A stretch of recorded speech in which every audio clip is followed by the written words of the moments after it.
Greetings, Inquisitors. Welcome to the Holocron. This is the week 112 update for the Darth Loquitur account.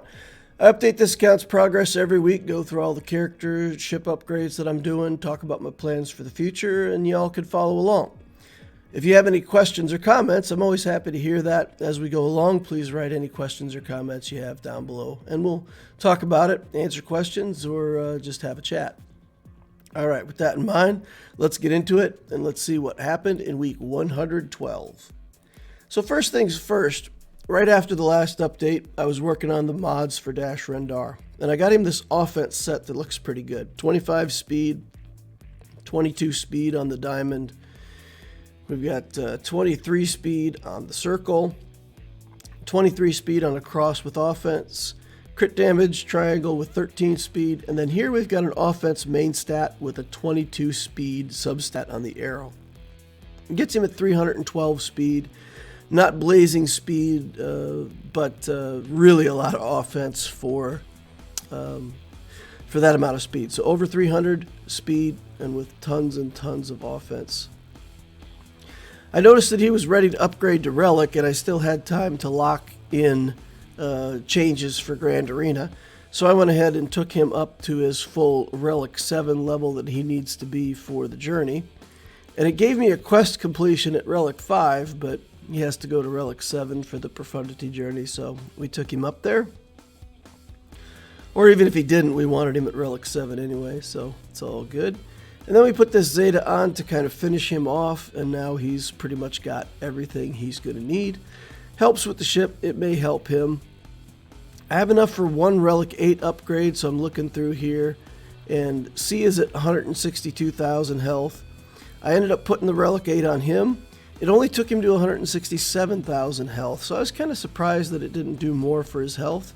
I'm checking my mods here, but yeah, it was a little less than I thought was going to happen, but yeah, we got him to Relic 8 for a little more durability in certain battles, and especially against people who build good Reys. We want to be able to absorb that ult with the Sith Eternal to make sure that we can beat him.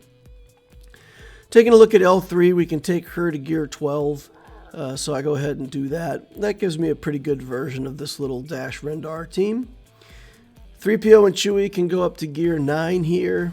I check a couple things just to make sure we're good to go to gear 10. Click the button, get them up to gear 10. We're still good for gear 11. I have exactly 100 of these Mark IV Chedak comm links, and he's going to take all of them to go up a tier. So I'm not exactly sure if I want to use them on him or not. I'm going to go take a look at some other stuff first. We got the Sith stuff we're going to work on. Got Savage Opress. He's missing Mark V detonators. Only short by 7 pieces, so if it had been in the shop somewhere, maybe we could have got him upgraded, but we missed out. So we take a pass on him. Go back up to the top. That means we're free to upgrade this 3PO and Chewie. Gear 11 now. Need more of the Mark IV comm links to get him to gear 12, so that's not going to happen this week. C-3PO is good for an upgrade, and he is only a couple pieces away from his upgrade to gear 12, but still didn't make it there. I think he also needed those same Mark V debts. We're working on Trey a little bit in the background. She's one of the lower priority tier 2 teams. We're working on Triumvirate and Savage Opress. We also got that Hermit Yoda that we have to build for the Jedi Knight Luke journey sometime here in the near future. So we take a look at those characters.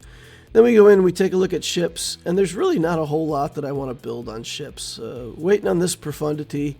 I don't want to waste money, and I don't really have any ships that I need to upgrade right now anyway, so we take a pass on ships for the week. Pretty much do nothing. Now, a couple of these characters were really close, so the next day I'd already farmed up enough stuff that we could go ahead and include it with this update. We get C-3PO to his gear 12. We'll be able to take Scion up to gear 9 for that Sith team, for the Triumvirate. And that's going to conclude the updates for the account for this week. So let's get in there and take a look at the stats. Week 112 puts us at 5.38 million GP, another 50,000 week, so pretty normal there. Better than the 10,000 week I had last week. Up to 55 relics, 71 zetas. JMK still gets us top 10 if I get to play Executor top 5. And for the project, I probably should be working on Han and Chewie for the Millennium Falcon, but I feel like getting CLS relic is maybe an even bigger priority. Then I can mess around a little bit with Han and Chewie at gear 12 with the Falcon and see if I can make that work and get some feedback on whether or not those guys really need to be relic to make the whole thing come together. So don't know for sure. I'll start working towards CLS gear, but I'll keep an eye on especially the things that cross over in case I change my mind for Han and Chewie. In the energy, we're going to work on Scion. And again, the only reason we're farming Scion is because that node has the First Order shuttle. And we are building up the First Order stuff in the background so we can get the Finalizer event on farm for someday. Working on 50 RT, the Skiff Lando, and the Bouche Leia. Working on Holdo just for the Mark V stun guns and Mark V debts that we can get off of that node. In Fleet, we're going to continue to work on the Raven's Claw, Scimitar, same thing, and it got stun guns on that node, so we're going to farm that for a little while. In Cantina, we're going to work on signal data, mods, speed and potency, refresh strategies 3 on everything, and the Squad Arena store really focused on the Carbonti stun cuff stun guns whenever we can find them out of that store. Anything we can find out of there that fits our strategy for keeping 100 of everything that we can. Fleet store, we're basically just working on Zeta stuff. Everything else is going to feed the Shard Shop. So the stun gun deficit that we hit last week, I just basically farmed Holdo and the Scimitar on hard farms. I didn't use a lot of my extra energy to farm stun guns on a normal node. I still used that normal extra energy that I had for my regular energy on node 9F with the bayonets and the Mark III projectors and that stuff to try to keep putting more high relic materials together for this account. So just with those 2 hard nodes, I was able to put together almost 150 stun guns with the events, the shops, and the farming. So that's pretty good. It got me 3 upgrades with stun guns this week, so pretty happy with that.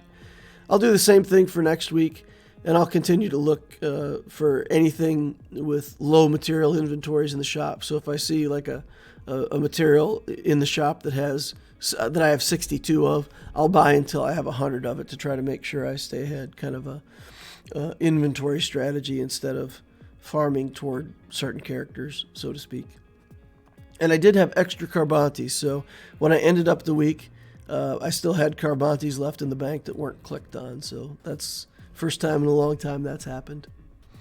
Conclusions on Profundity. So we farmed out this journey, and on the character side, I think it's been pretty solid. Dash, you can put together with a team pretty easily. The L3 doesn't even have to be that well geared. And in fact, it's better to leave her under-geared than every time they kill her, she gets taunt back. Otherwise, if she gets taunt removed and she's too durable, then she just, fights out a lot of the battle with no taunt. So, a good Vandor Chewbacca, go with Dash is really all you need. Hera Syndulla is a bit of a waste. I mean, every journey has like 1 or 2 of those characters that just really aren't that exciting to build. In this case, it's Hera. But okay. The rest of the characters, Admiral Raddus, Cassian, Jyn, and Biston, all go in the same team. And I've been putting Mon Mothma into that team as well, in territory battles, in territory wars, so that I can use a Datacron. Use the team in Conquest. It did pretty well in Conquest.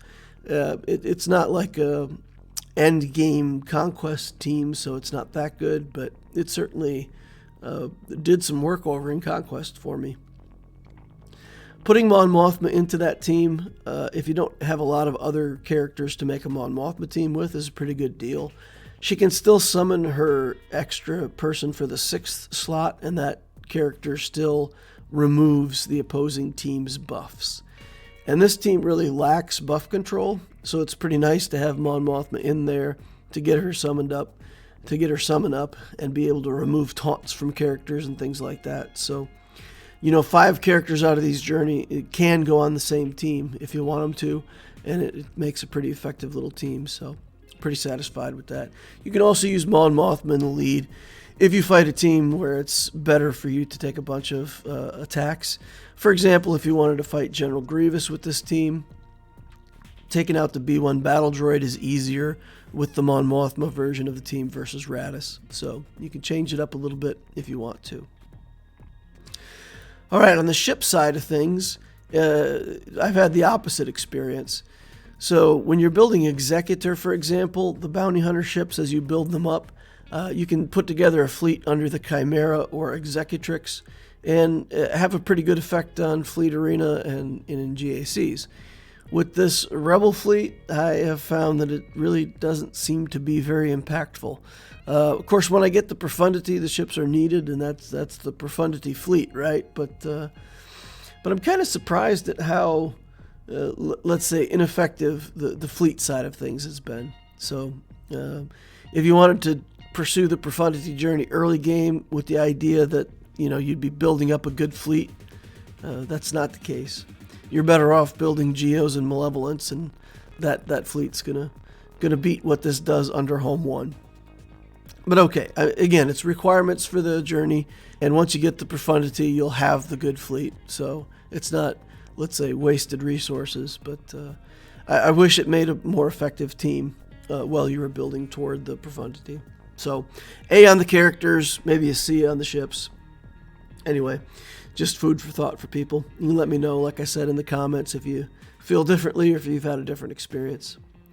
All right, that's going to wrap it up for week 112. Remember to hit that like button on the way out. If you didn't hit it on the way in, use your like saber, give that thing a slash, get it on out of here. Helps me, it helps the channel, and I appreciate it if you do that. Subscribe to watch more videos like this in the future, and as always, join us over on the Discord. The link is in the description of the Holocron down below. We've got a great Discord community, pretty safe place over there, and you can ask questions and talk. And even if you're not that talkative of a person, you can just hang out and see what other people are saying. There's also an Ask Loquitur channel. You can post questions up there, and I'll try to answer them myself as soon as I can. So hope to see you over there sometime soon. Thank you all for watching, and I will see you in the next Holocron.